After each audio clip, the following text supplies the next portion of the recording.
Ja, idag snöar det ute och jag är på väg till gymmet. Snön, ja.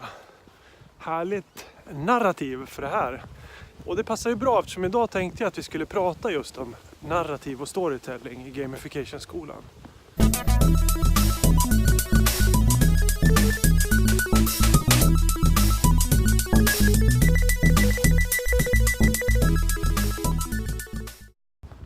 Narrativet är ju själva inramningen utav en gamification design. Alltså, vad är det vi använder för markörer för att berätta den här historien? Narrativets uppgift är ju att inge någon form av känsla och skapa en igenkänning, kan man säga. Man känner att det här är ett sammanhang som jag känner mig hemma i. Och de här människorna kan jag relatera till. Och de här sakerna, aktiviteterna, det är någonting som passar mig. När du ska använda storytelling, narrativ i en gamification design så behöver du alltså ställa dig frågan: vilken målgrupp vill jag attrahera? Vad är det för historia jag vill berätta om det här sammanhanget? Och vad är den centrala aktiviteten? Och hur använder man det här när man ska designa då? Ja, nästan alla kontexter har ju någon form av narrativ eller storytelling redan. Det handlar ju bara om en förstärkare. Sen så kan man ju såklart använda cowboy-teman och piratteman om det passar i sammanhanget och om det appellerar till målgruppen. Eller om man tar det här supertydliga och rätt gamla exemplet nu med Runkeeper. Runkeeper är en sportig app som håller reda på när du är ute och springer och ger dig feedback. Jag pratade om den i ett tidigare avsnitt. Men man kan ju också använda zombies för att motivera. Man kan berätta en historia om hur man är en överlevare under zombieapokalypsen som behöver springa från det ena till det andra och utföra uppdrag och så vidare. Och det kan ju passa dem som vill lura sig själv på ett härligt sätt och leka sig till träning istället för att tävla eller för att hålla på och bli bättre.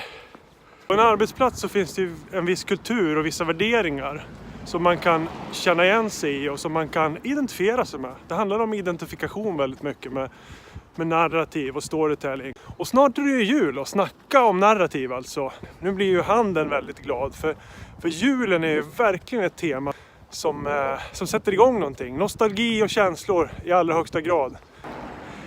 Simma lugnt och spela på. Ja just ja, jag skulle ju ge svaret på den här gåtan.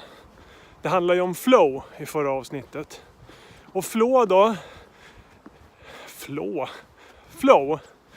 Det kan man ju uppleva när saker är precis så där lagom svårt så att man utvecklas.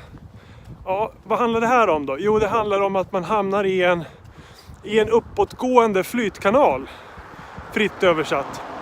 Där man får tillräckligt svåra uppgifter. De är inte för lätta och de är inte för svåra utan precis lagom på den nivån när man är. Så att man känner att man precis klarar sig. Och det ska vara lite utmanande ibland. Och tröskeln ska höjas. Men när man hamnar i det där flytet, då är det som att man sakta men säkert utvecklas och blir bättre. Eller att man är i ett flyt som känns otroligt bra. Det kan ju hända på jobbet.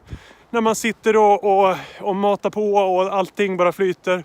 Det kan hända i förhållandet när allting bara klaffar med barnlämning och allt möjligt.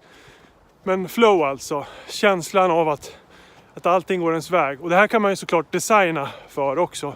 Man kan designa stegvis utveckling. Bra. Och så till den här veckans gåta då, eller fråga. Vad betyder uttrycket i gamification som är så här?